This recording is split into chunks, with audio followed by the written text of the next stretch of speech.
pressure it did for you guys and maybe getting some energy going and getting the legs moving a little bit? Yeah, I thought it did three things for us. One, it gave us energy and gave us life. I thought, for the first half and the beginning, obviously the beginning of the second half, I just think the energy and the effort, just for whatever reason, wasn't there. We just seemed like we were a step slow on both ends of the floor and just weren't getting the loose balls, weren't getting the rebounds, weren't finishing around the basket, weren't making open shots. And when we went to the press, it brought our energy up. It got us steals and deflections, and so we were able to convert on that. And if we didn't get a steal or a deflection, it sped them up. And then when they missed, it got us out in transition where we want to be offensively. And so, and because of that, we were able to attack the basket. I thought we were in the penalty for most of the second half.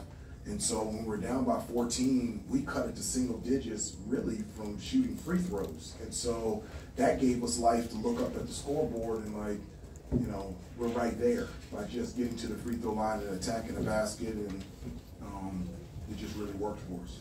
Coach, I know you said plus minus doesn't tell the whole story, but it tells part of it. Seth was plus 24 in just a little under 14 minutes off the bench. What can you say about the impact that he had, especially in that full court press? Yeah, his athleticism and his ability to guard, having him and RJ and Elliott out there was huge for us. Now, obviously, from a size standpoint, we were losing a number of inches, but I told them it's about heart and hard work. And Seth, I mean, he was really good. The way he moves his feet, he was able to get steals and deflections because of his athleticism, his strength. He can guard bigger guys, and so we were able to switch a number of different players because he can guard guards or big guys down low on a post. And so he got elbowed in the hip, and that's the only reason he came out. If he didn't get elbowed in the hip, he would have played the rest of the game. He was playing that well. Y'all struggled at times last year, coming back from deficits. What do you think the difference is this time around? Well, I thought the thing that we struggled with last year was down the stretch, being able to make, the discipline and details, the free throw, the box out, not to turn the ball over, get the loose ball. I thought that's where at times we struggled last year, but I was just really proud of the guys, their effort and for them not to panic and stay within what we tried to do on the offensive end, and for them to make that change, and for us to be honest with you, our press, that's the first time that we've ever done it after made baskets. It's usually on the dead ball, free throw, full court situations. We were pressing off a made or miss. We just, and I went into the huddle and I said, guys, you like this? You want to continue to do this? And coach, let's keep doing it. Let's keep doing it. And that's exactly what I wanted to see, was some life. And for whatever reason, that press got us going. So the guys said they work on it. You guys work on almost every day in practice. Yeah. Is it nice to see it actually come to fruition in life in an actual game? And is this just another layer of what you guys can bring? It is another layer, and it could be used not even when we're behind, just to change the pace of the game and be able to get steals and deflections and allow us to get out in transition. And it's something that we do work on every day, but as I mentioned before, it's the first time that we've done it after a made basket. It's the first time that we've done it even after a missed basket. It's usually dead ball situations after free throws. And so to be able to adjust to that on the fly during the game, I thought was really good. Hubert, was the lack of energy early, was that part of that, your shots aren't falling, maybe it kind of bleeds over the defensive end a little bit, or was it something else? I don't know. I really don't.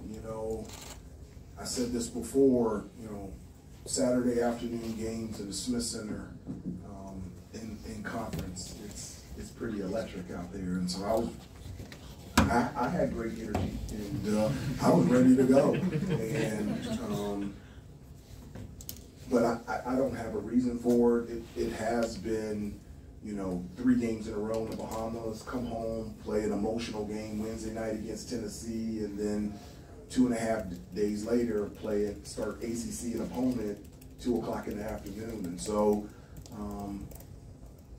but we knew that we would get Florida State's best shot, and that's what we did. On RJ's run of success that Kirk was talking about, how much of it did the emphasis on passing and playmaking and shooting that you found in the portal, I think, affect the quality of shots that he's getting this year?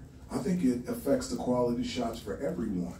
I mean, even at the beginning of the game, we weren't making them, but the ball was moving exactly the way it should. I mean, it just doesn't stick at all. I mean, we just always, you know, from an offensive standpoint, want to be good to great, and we want to make the extra pass. And not only do we make the extra pass, I feel like our guys, like, they get more excited to see their teammates make shots to make the extra pass as opposed to them making their own shot. And so I love the unselfishness of this team. Everybody shares the basketball, and that's something that's a big part of our success on the offensive end and getting RJ and everybody else shots. Hubert, do you feel like the last couple games? Jeremiah, he's gonna wait. Yeah, when you guys rep that pressure that you were talking about, the full court press, when you guys rep that in practice, what are the main things that you're kind of wanting them to hone in on, and like what are, because obviously you guys kind of start with it in practice, but what are the main things that you want them to hone in on to make that press successful? Well, there's a couple things. Obviously, we'd like to get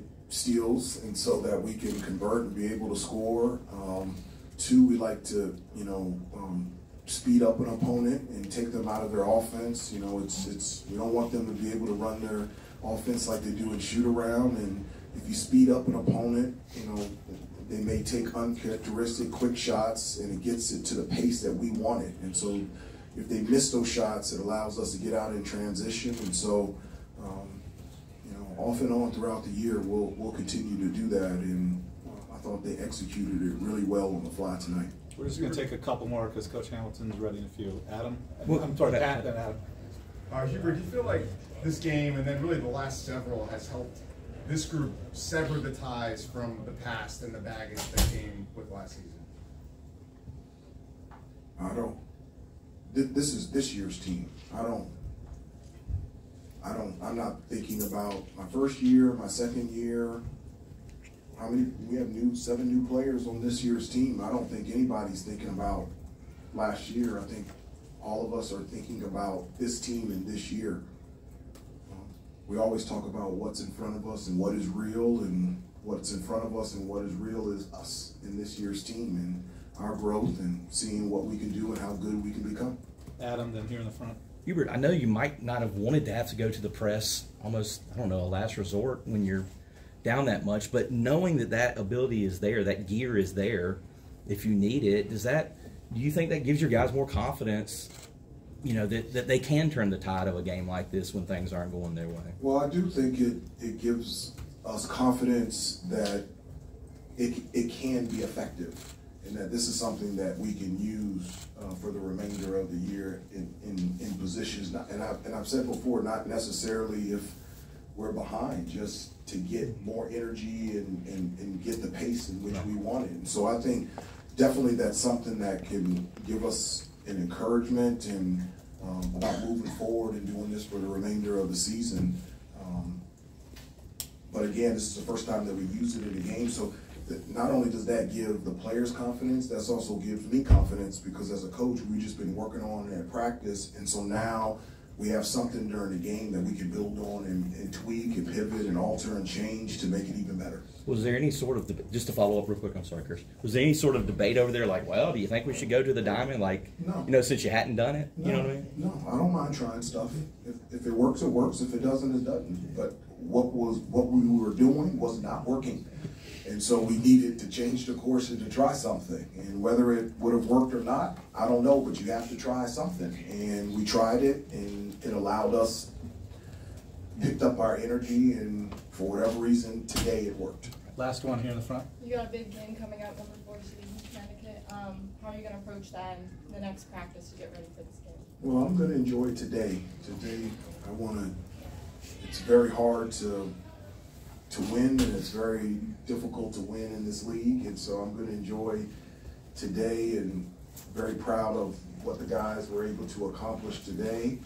And then I'll be really excited about getting up to New York. I spent 4 years with the New York Knicks, and I always want to bring the guys at least one time per year to play in Madison Square Garden, because it's just a special place, and to be able to do that next week and have a chance to compete against the defending national champions is going to be an atmosphere that really excited to be a part of.